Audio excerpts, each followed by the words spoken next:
सो ध्यान दो जरा किस तरह से सॉल्व करना है न्यूमेरिकल को। क्या क्या निकालना है इसमें, ये डायग्राम दी गई थी। Calculate the total current flows through the circuit, also calculate the equivalent resistance of the circuit. Okay, अब इसको आप बाय प्रोसीजर में निकाल सकते हो, या तो इसको शॉर्टकट भी तरीका है, उससे भी डायरेक्टली निकाल सकते हो। मैं बात में बताऊंगा आपको। ओके, सो ध्यान दीजिए जरा, ध्यान दो।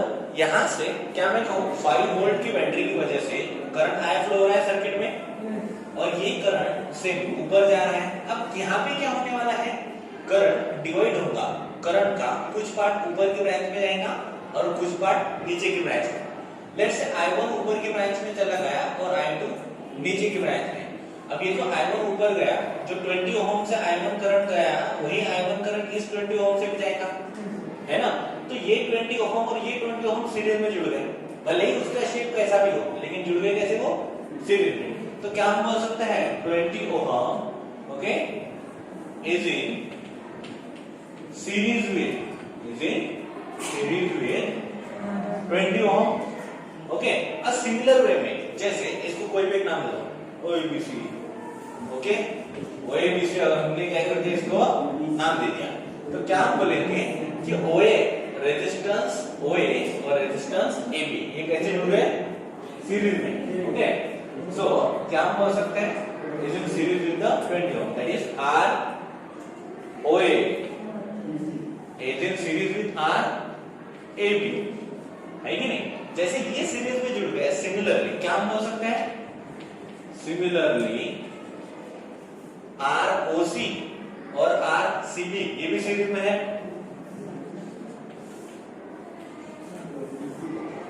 आरसीबी आर इन सीरीज, है कि नहीं, समझ में आया। तो ये भी सीरीज में जुड़ गए, तो क्या मैं बोल सकता हूं, इन दोनों का रिजल्टेंट। ओके, मतलब जिसको हम आर ओ ए बी बोलेंगे, ये कितना आएगा, 40 ओम। ओके, और ये पैरेलल में जुड़ा हुआ है किसके, आर ओ सी बी, कितना है ये, 40 ओम। ये भी सिमिलर वे में ना, समझ में आया तुम लोगों को। ओके, ये 40 ओम को पैरेलल में है 40 ओम, सो 40 ओम विद 40 ओम कैसा आएगा। सो आप ये 1/Rp = 1/R1 + 1/R2 से कर सकते हो। ओके, या तो मैंने बोला था अगर दो ही रेजिस्टेंस है तो Rp क्या है, R1 R2 / R1 + R2 करो, कितना आएगा, कितना आएगा। अरे ध्यान देना, कभी भी दो रेजिस्टेंसेस अगर पैरेलल में जुड़े हैं और दोनों की रेटिंग अगर सेम है, तो डायरेक्ट उनका रिजल्टेंट आता है क्या आता है, इनका रिजल्टेंट कितना है, 40 ओम के दो रेजिस्टेंस आधा कर रहा है 20, कितना आएगा 20। करके देखो, लगेगा आप कैलकुलेशन, ये आएगा 20 ओम। क्या हम बोल रहे हैं, हमारे पास में R इक्विवेलेंट आता है, R इक्विवेलेंट की वैल्यू निकल गई, कितने है वो, 20 ओम। ओके, अब उसी तरह से करंट निकालो। क्या होता है, V = Ohm's law, V = IR। Okay, कितना है ये, I = V/R। करो ये 5/20 कितना आया, that is current is 0.25 ampere. समझ में आया, कितना सिंपल है। अब ध्यान दो, इसको शॉर्टकट में भी कर सकते हैं अगर, हाँ वो कैसे निकालते हैं वो भी हम निकाल सकते हैं। ओके, ध्यान दो, इसको शॉर्टकट में कैसे करेंगे पता है क्या, जब भी आपको इस तरह की डायग्राम दिखे, जब भी आपको इस तरह के डायग्राम दिखे, ये पूरे डायग्राम का रिजल्टेंट क्या होता है पता है क्या, सेम टाइप के अगर 4 रेजिस्टेंस जुड़े हुए हैं ऐसे, तो कोई भी एक रेजिस्टेंस ही उसका रिजल्टेंट होता है। 20 है ना, तो इसका आंसर है R इक्विवेलेंट = 20। 10 के 4 रहते तो 10, 15 के 4 रहते थे तो 15, खत्म। करके देखो बेटा, है ना, तो ट्राई करके देख सकते हैं आप। 15 के 4 रहते तो 30 30 और ये आता 15, खत्म, वही आने वाला है। ओके, समझ में आया। अब दूसरी बात थी कि करंट, तो voltage divided by total resistance आएगा करंट। ये सैंपल पेपर्स में से एक पेपर का क्वेश्चन है, ओके, इसको नोट कर लो। और ये ऐसे छोटे बच्चों की तरह लिखना नहीं, आपको समझना चाहिए करके मैंने लिख के दिया है ना। आप डायरेक्ट बोल सकते हो this in series with this, ऐसा डायरेक्टली, लेकिन आपको समझने के लिए मैंने इतना डिटेल में लिख के दिया, वो लिखने की जरूरत नहीं होती है। होप आप लोग इतना समझदार है। ओके, चलो इसमें ये लोग एक और तरह का क्वेश्चन पूछ सकते थे, current flowing through each branch, है ना, जैसे OAB है ना, इस ब्रांच में से कितना करंट फ्लो हो रहा है, बराबर। ये अगर आता था, या तो फिर ये ब्रांच में बोलते थे what is the value of I1, okay, यहाँ पे ऐसा पूछ सकते थे what is the value of I1। तो हमें पता है कि करंट डिवाइड हो रहा है, इक्विवेलेंट रेजिस्टेंस आ गया था हमारे पास में, यहाँ तक कोई डाउट है? अब क्या मैं कहूंगा, इनके अक्रॉस में जो एंड OB है, OB, इसके अक्रॉस में जो भी वोल्टेज है वो सेम है, जो भी वोल्टेज है वो क्या है, सेम।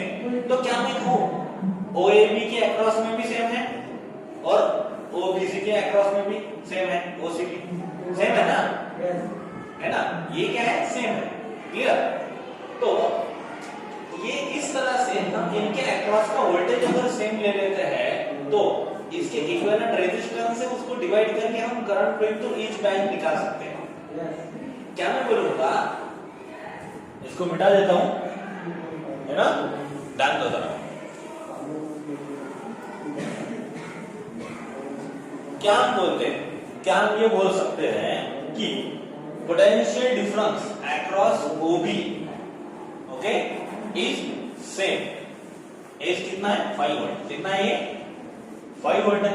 अब इसका मतलब ये ऊपर वाले के अक्रॉस, मतलब V OAB के अक्रॉस भी 5 वोल्ट है, और ये जो V है OCB, इसके अक्रॉस भी वोल्टेज क्या है, सेम है। देखो दो पॉइंट के अक्रॉस का पोटेंशियल डिफरेंस हर बार कांस्टेंट होता है, गणेश, ओके, दो पॉइंट के अक्रॉस का पोटेंशियल डिफरेंस हर बार क्या है, कांस्टेंट, है ना। क्या मैं कहूं, इसमें से टोटल करंट से कुछ लगाना नहीं है, टोटल करंट कितना हो रहा है, कुछ भी लेना देना नहीं। अब इसका निकालो, इसका टोटल रेजिस्टेंस क्या है, we have V equals to IR होता है ना। सो करंट फ्लोइंग थ्रू निकाल, हम लोग को I1 बराबर V अपॉन R1 आएगा, ऊपर वाला, ओके, या तो हम बोलेंगे V OAB upon R OAB, बोल सकते कि नहीं हम। अब R OAB क्या है, plus 80, okay, 20 plus 20 40। R OAB कितना है, V OAB कितना है, 5 बाई 40 कितना है ये,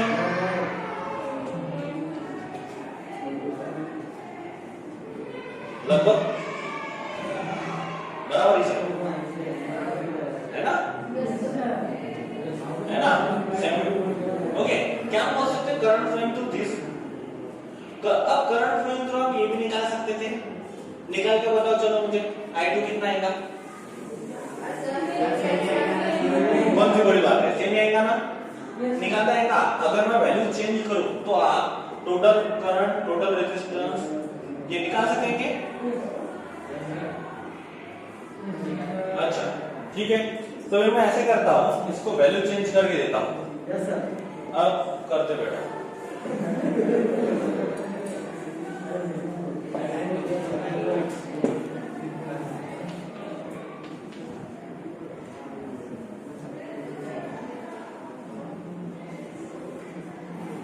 करो, क्या निकालना है, total current flowing through the circuit, total current flowing through the circuit निकालो, इक्विवेलेंट रेजिस्टेंस निकालो, I1 निकालो और I2 भी निकालो। चलो करो, अब फास्ट करके बताओ मुझे थोड़ा, मुझे जल्दी आ रहा।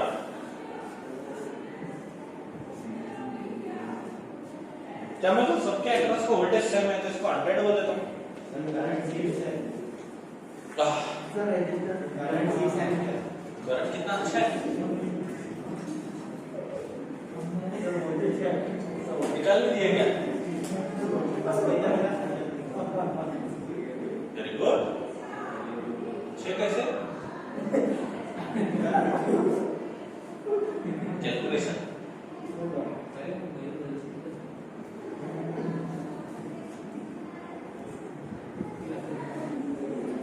सब लोग इधर ध्यान दो, ओके। इसको सॉल्व करने का सबसे बेस्ट तरीका क्या हो सकता है? देखो बहुत सारे तरीके से इसको सॉल्व किया जा सकता है ना, लेकिन हमने ऑलरेडी आपका सॉल्व किया था। तो हमने क्या बोला, क्या मैं कहूं ये O और B, ये दो एंड के बीच में जो वोल्टेज सोर्स लगा हुआ है वो OAB और OCB के अक्रॉस में भी सेम है। दो पॉइंट के अक्रॉस में वोल्टेज हर बार कैसा होता है? Constant, okay. तो अगर मुझे पता है ROA और RAB ये तो सीरीज में है, क्योंकि करंट डिवाइड ही नहीं हो रहा, दोनों से I1 ही करंट फ्लो हो रहा है, तो 10 और 15 कितना हो गया? 25। इसको R1 इसको R2 को R1 का साइड में कितना? 25। V इक्वल्स टू होता है IR, तो I1 कितना आएगा?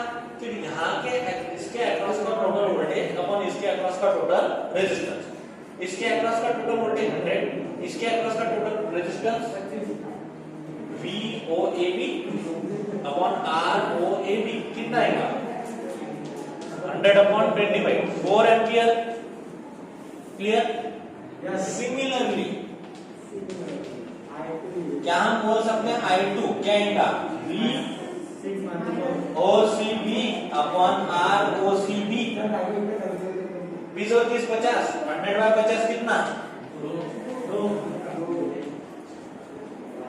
अब ध्यान दो, ऊपर करंट जा रहा है 4, नीचे जा रहा है 2, 4 और 2 ऐसे जाएंगे, ऐसे वापस मिल जाएंगे, 4 और 2 क्या मैं बोलूं? Total current equals to I1 plus I2 बराबर है। टोटल करंट बराबर 6 एम्पियर, टोटल वोल्टेज बराबर 100 volt, so total resistance equivalent resistance V equals to IR, V equals to IR है ना, तो क्या मैं बोल सकता हूँ कि VT equals to IT into RT, total resistance पूरे इसका, तो क्या हम बोल सकते हैं? Total resistance equals to VT upon VT 100 IT 6 कितना? 16.66, 16.66 एकदम ओके। समझ में आया क्या? हाँ सुनिए जरा, शिवांशी सर ने बहुत अच्छा क्वेश्चन पूछा है। उन्होंने अगर पूछा कि सिर्फ 10 ओम के रेजिस्टेंस में करंट कितना फ्लो हो रहा है, सिर्फ 10 ओम की, बाकी चीजों के बारे में कोई जिक्र नहीं हुआ, तो ध्यान दो मुझे 10 ओम के रेजिस्टेंस से फ्लो होने वाला करंट है I1, है ना? I1 कितना है? तो आंसर इज 4। समझ में आएगा क्या? मैं अब ये नहीं बोलना है कि जो I1 इस 10 ओम से जा रहा है वो तो 15 से भी जा रहा है, 15 से तो पूछा नहीं है, नहीं पूछा लेकिन जा ही रहा है, लेकिन कोई इंसान किधर जा रहा है तो उसको पूछो मत, पूछो किधर जा रहा है, तो जा ही रहा है। समझ में आया क्या? तो क्लियर है? तो जो 10 एम्पियर से 10 ओम से जो करंट जा रहा है वही जा रहा है 15 से, है ना? तो ये न्यूमेरिकल दिया है हम लोगों को, ओके। इसमें करंट फ्लोइंग थ्रू निकालना है, पहले तो टोटल करंट निकालना है, total current flowing through the circuit, then निकालना है we have to calculate current flowing through each resistor, पहले current flowing through 30 ohm, 10 ohm, 5 ohm, okay, और निकालना है इस सर्किट का equivalent.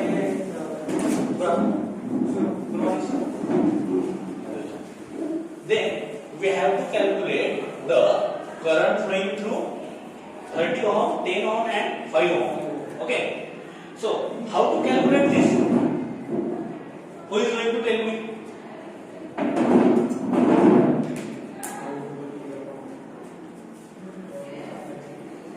What we have to do first?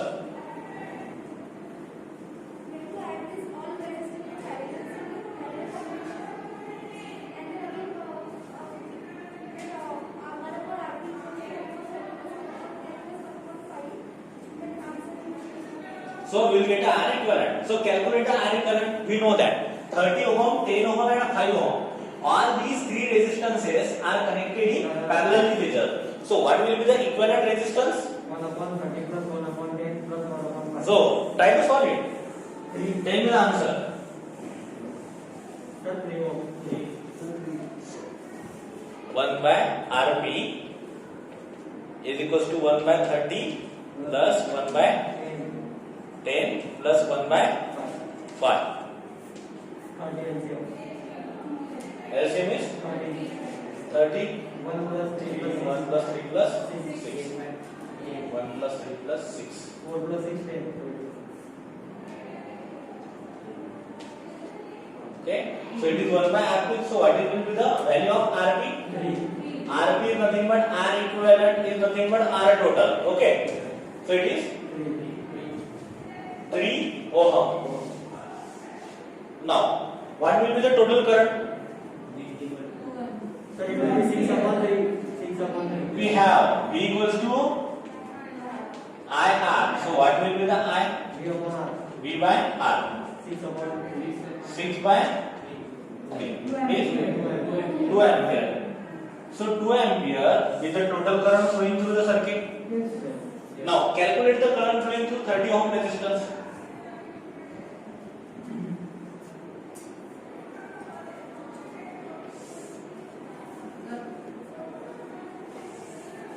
Why this is 10 by 30 and this is 12? Yes, sir.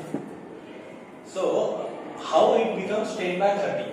So LCM of all these is 30. As long as 30 is divided by 10, it is divided by 5 also. So we will make the denominator 30. So 10 by 10 into 3. Okay, then 5 into 6. So can I say that 1 plus 3 plus 6 equals to 10? And the 30 denominator is 30. So 10 by 30 is 1 by 3. So when 1 by Rp is 1 by 3, so what will be the Rp? Reciprocal of 1 by 3. So it becomes 3 ohm. Okay? Don't skip the steps, otherwise there will be no flow. Yes. तो जो rough calculation का mind में क्या नाम है वो दिखा देना इनको. Yes, sir. Thank you. Otherwise many children they cannot. Thank you, sir. Preferably try to show it the way they will do. They will not do like this now. So make a rough over here and show that calculation over here, and the second step should be there. So don't skip steps. Yes, sir. Thank you very much.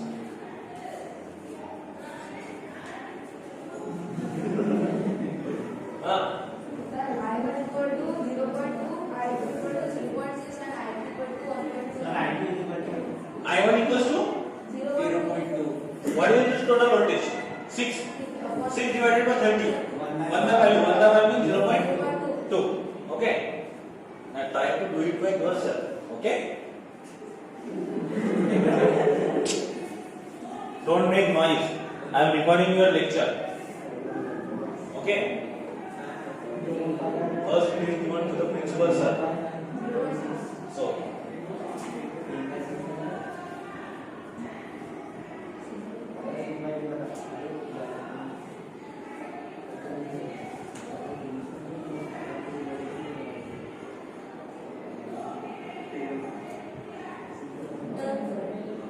Done? Tell me.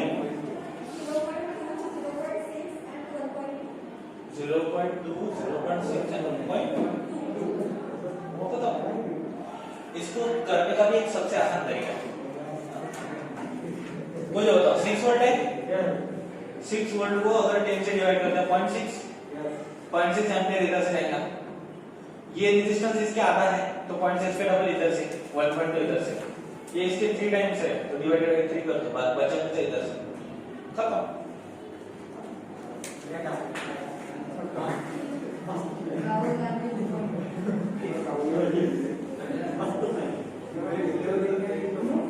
अच्छा छोड़ो. Current flowing through 30 ohm. How to calculate this? Voltage across 30 upon resistance of 30. Okay, V equals to IR. Yes. So current flowing through 30 ohm कितना आएगा? Voltage कितना है? 6 divided by 30 कितना आएगा? 1/5. क्या अच्छा ठीक है, करके बताता हूँ आपको। 6/30 1/5 ओके, तो 1/5 0.2 okay, so I30 is 0.2 ampere. Is that clear? Now what will be the current flowing through 10 ampere? Voltage across 10 ohm, voltage across 10 ohm upon resistance of 10 ohm. Voltage across 10 ohm is same 6, resistance 10, so 0.6 ampere.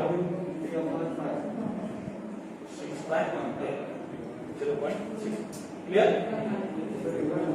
ये बताओ अभी current flowing through 5 कैसे आएगा? Voltage 5 upon resistance 5 करो, फिर V5 is 6 by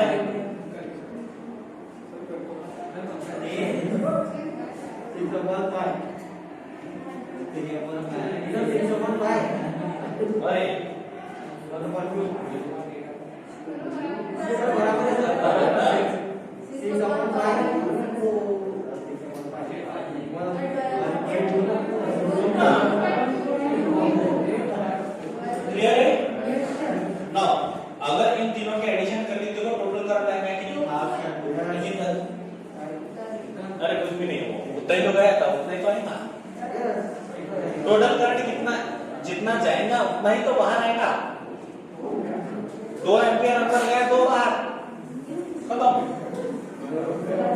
clear? अब इसको आप उल्टे तरीके से भी कर सकते हैं।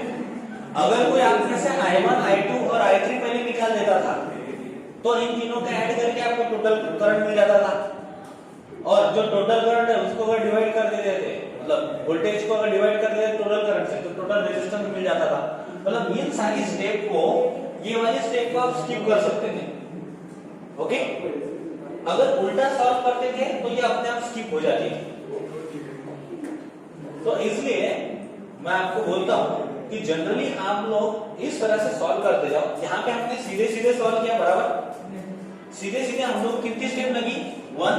फर्स्ट में हमने ये कैलकुलेशन किया और आरपी निकाला, देन उसके बाद में V = IR वाला कैलकुलेशन करके हमने क्या निकाला? टोटल करंट निकाला, और यहाँ पे हमने 3 बार अलग अलग कैलकुलेशन किए। ओके, मतलब ये तीसरी स्टेप थी। समझ में आया तुम लोगों को? अगर हम लोग इसी न्यूमेरिकल को इस वे से सॉल्व करते थे, सबसे पहले ध्यान दो जरा इधर, अगर हम करंट I30 निकालने के लिए कैलकुलेशन ऑलरेडी हम लोगों को करना था, तो ये कैलकुलेशन करके हम लोग ये सारी वैल्यूज निकाल लेते थे। टोटल करंट कितना आएगा? मैक्सिमम I1 + I2 + I3, तो इन सबकी एडिशन आ जाती थी टोटल करंट। ये कैलकुलेशन बच जाता था अपना। ओके, और जो टोटल करंट आ गया हमारा, टोटल करंट अगर आ गया तो total voltage upon total current क्या आ जाता था? Total resistance. मतलब ये I = V/R या V = IR, सिर्फ ये फॉर्मूला यूज करके हमारा सॉल्व हो जाता था, और ये कैलकुलेशन की जो स्टेप है ना, ये बच जाती थी। ध्यान दो जरा, जितना आप कम कैलकुलेशन करेंगे उतनी आपकी कम गलतियां होंगी, क्योंकि गलतियां जनरली कैलकुलेशन से ही होती है, और हम लोग सिली मिस्टेक करते हैं। ऐसे बड़े बड़े, देखो बड़े बड़े कैलकुलेशन को हम आसानी से सॉल्व कर लेते हैं, बात आती है सिर्फ एडिशन सब्ट्रैक्शन की। तो जितना आप कॉम्प्लिकेशंस को अवॉइड करोगे उतनी ही गलतियां अवॉइड करोगे। समझ में आया क्या? जितनी ज्यादा स्टेप उतनी ज्यादा गलतियां। सो कम स्टेप में सॉल्व करने की कोशिश करो, इसलिए मैंने आपको ये करके बताया, और इसका उल्टे में कितनी जल्दी आंसर आता है ये बता दिया। अब ध्यान दो जरा, ये तीनों आ जाते थे हमारे, तो टोटल करंट क्या आता था? टोटल करंट आता था I30 + I10 + I5, 0.6 + 1.2 + 0.2 कितना? 2 एम्पियर।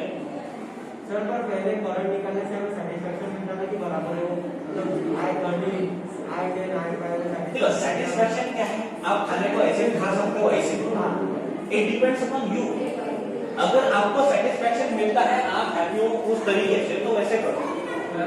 मैं आज ही लोगों के लिए टेक्निक बता रहा हूं कि जिन लोगों को कैलकुलेशन करना जानता था, उनका कहना एक बार कर दिया